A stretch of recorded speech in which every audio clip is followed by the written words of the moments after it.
sorry, can't come to the phone right now. I'm listening to Party Talk Podcast.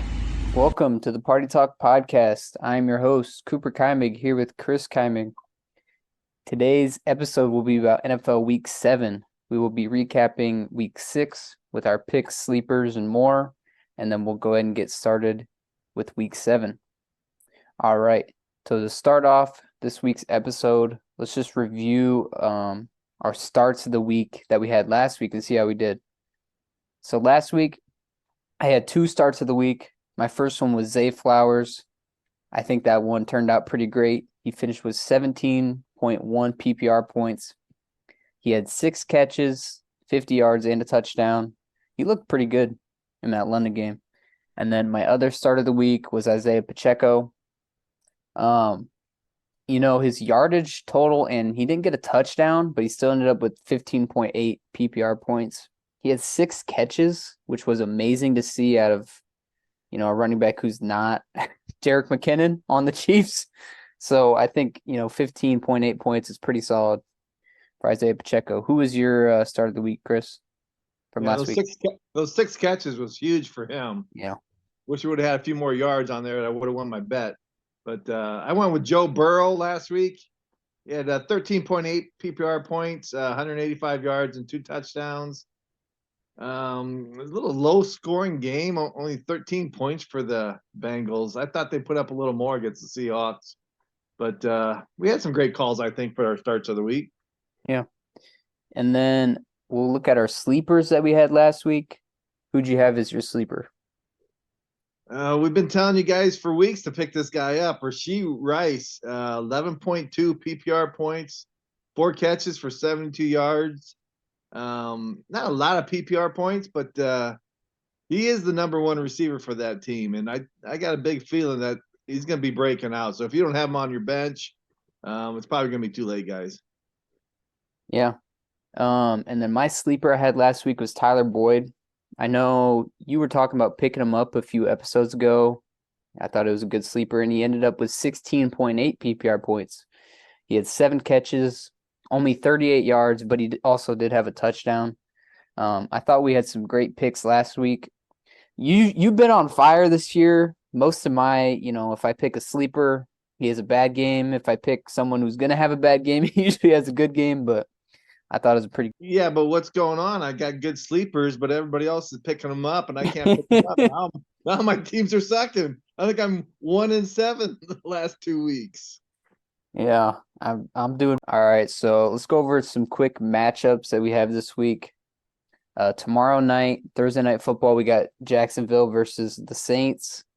And then going into the Sunday slate, we got Lions versus the Ravens, Raiders versus the Bears, Browns versus the Colts, Bills versus the Patriots, Commanders versus the Giants, Falcons versus the Buccaneers, Steelers versus the Rams, Cardinals versus the Seahawks, Packers versus the Broncos, Chargers versus the Chiefs, Dolphins versus the Eagles, and then the Monday night matchup is 49ers versus the Vikings. Just as an FYI, we are not telling you to cut some of these players. This is just our take on a common game many people know as like Kiss, Marry, Kill. We're just kind of seeing who we'd pick throughout the season. All right, so we're going to do a segment of start, bench, and cut. We'll do a series of running backs, wide receivers, quarterbacks, and tight ends, and you tell me who you'd start, bench, and cut. So let's get started with running backs, Chris. Start, bench, and cut. Ramondre Stevenson, Dameon Pierce, and Rachaad White. I have none of these guys on any of my teams. So I would cut them all myself. But shoot. I'd probably start Dameon Pierce. He's the number 1 running back on his team. He's got the most attempts per game. He's got the best quarterback, I think, out there. Doesn't catch a lot of passes. I'm going to start Pierce. Ramondre, he had such a good year last year. I had him on one of my teams last year, and he did very well. The Patriots just aren't doing anything on the board. I mean, it's just blah. I can't even watch them anymore. It's not even the Patriots anymore. So I'd probably bench Ramonde and just hope he breaks out one of these days. And then Rashad White, he gone. Got no interest in him. Yeah, I think it depends if you're in a standard league, who even plays in standard anymore. But if you're playing in PPR, I guess I'd start Ramondre Stevenson. I This is hard. I'll bench Rashad White. He's involved the most out of these three. You know, he's playing on almost all passing downs. He's getting most of the rush work. The offensive line just bad. I mean, if Rashad White just gets a few more catches, he's just not getting any touchdowns either. And I guess I'll cut Dameon Pierce. He lost a lot of his work last week, and I got him on one of my teams and get a little nervous for him. So Who's picking up the work for him on that team? the old Bills running back. What's his name? Singletary? Yep. Hmm. I mean, I watch Dameon Pierce play because I have him on my team, and you know, once he gets the ball, he's running over 5 people, but he's just getting tackled like right away. So if he can get some more catches, he might end up doing better. But right now, I'd probably do that order. All right, let's go into receivers. We got start, bench, and cut. Terry McLaurin, Michael Thomas, and Drake London. Well, it would have been a lot easier if Drake London didn't have a good week. I mean, I was ready to cut him. Another group of guys I don't have any shares of. Terry McLaurin, I like the Washington Redskins offense. He seems to be when the season started, he's probably their number 3 wide receiver. Or no, he's number 1. They kind of dropped down a little bit. I'm liking him probably the best.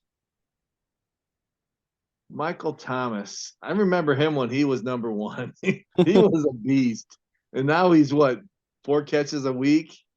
I mean, he's not giving you big numbers, but he's giving you like 10 points a game, which I mean, yeah, if I'm playing fantasy, I don't want 10 points. I want 20, 24. I'm greedy. I'm going to go just because Drake London had a good week.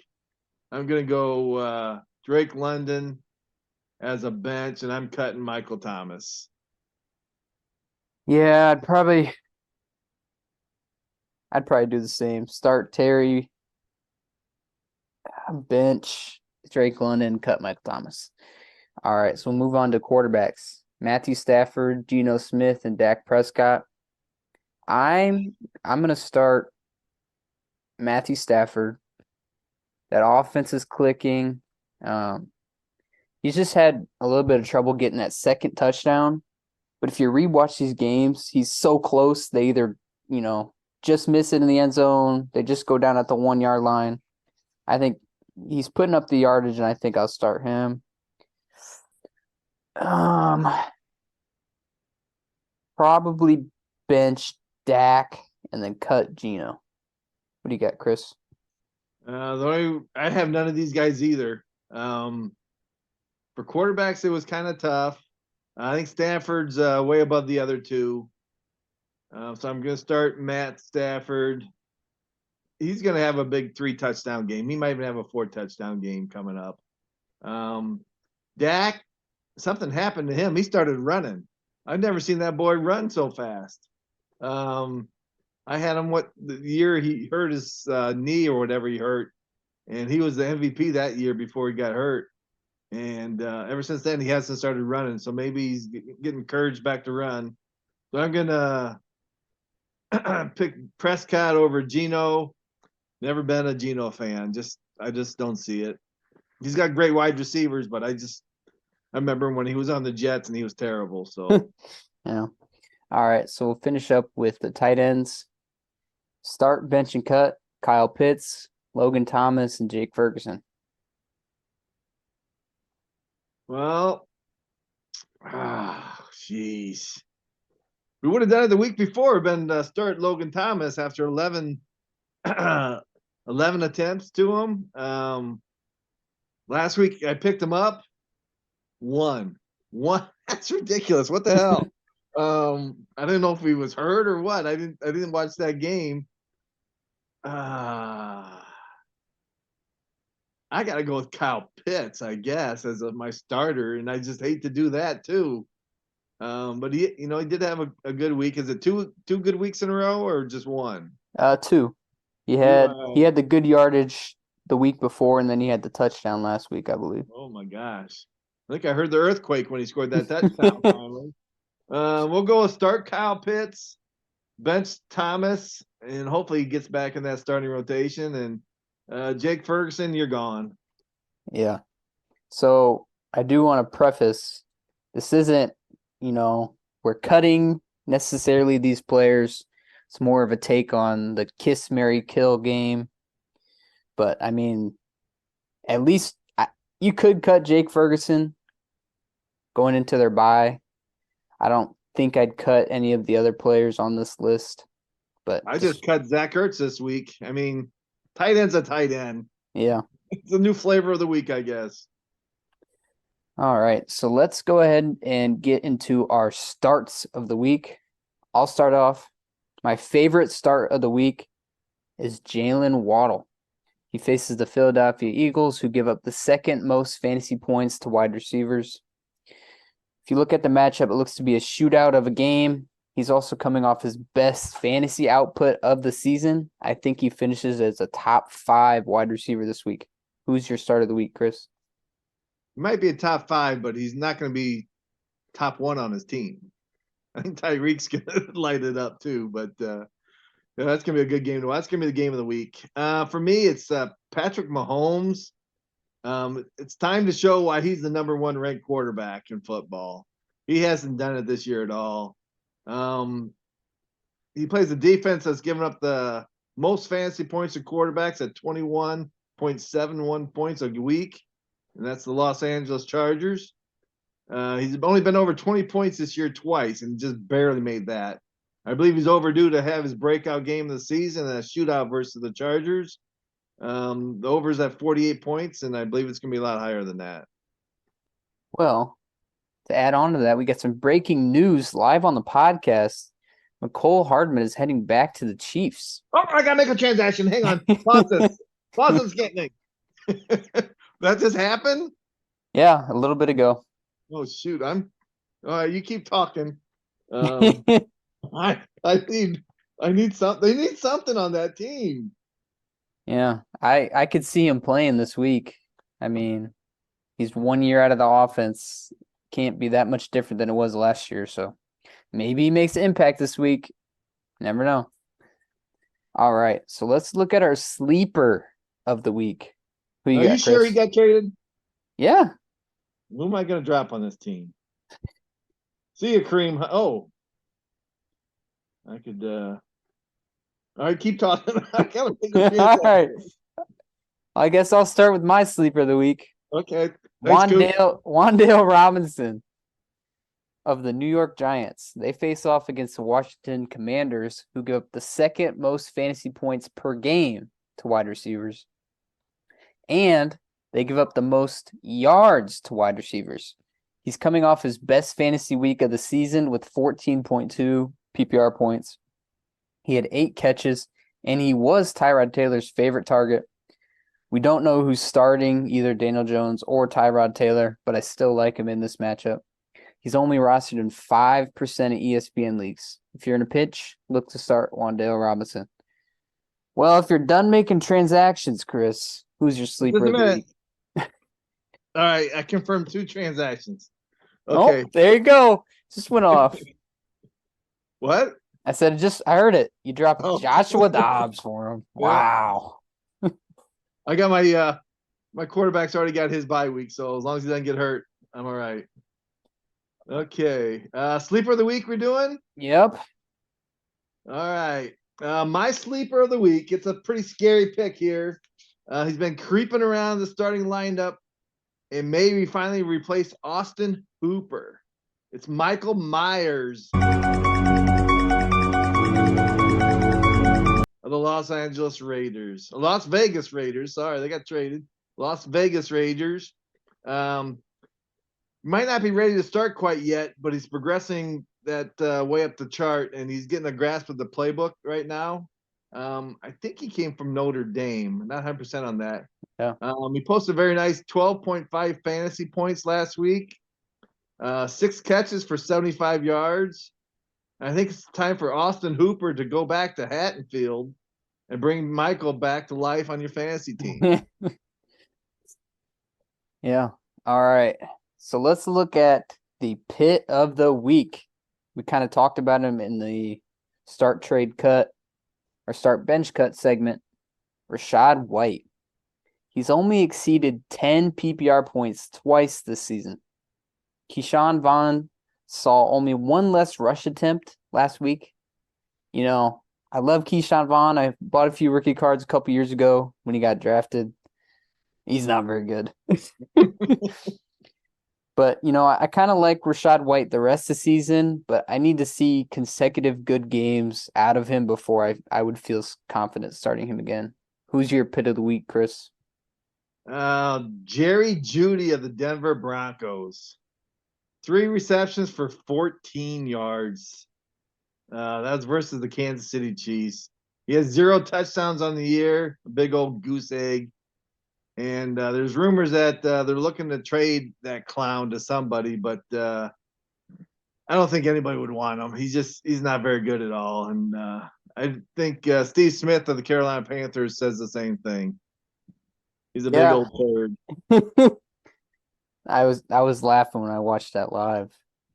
But, you know, like you said, they've been looking to trade him, and the one team who's looking for a number 1 wide receiver is the Panthers.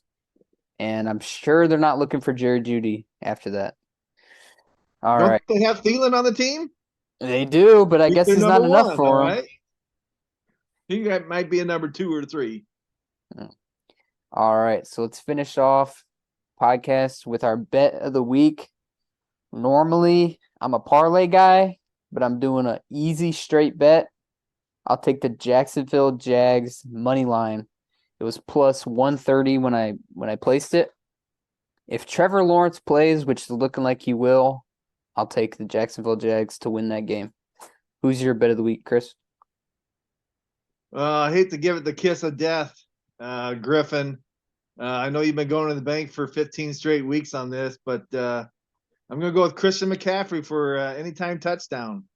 So that's a sure jinx, and he probably won't score. But 16 straight weeks, the odds aren't probably very high, but you might win a little bit. Yep. All righty. Well, that'll wrap it up for the Party Talk podcast. Catch you next time. See ya.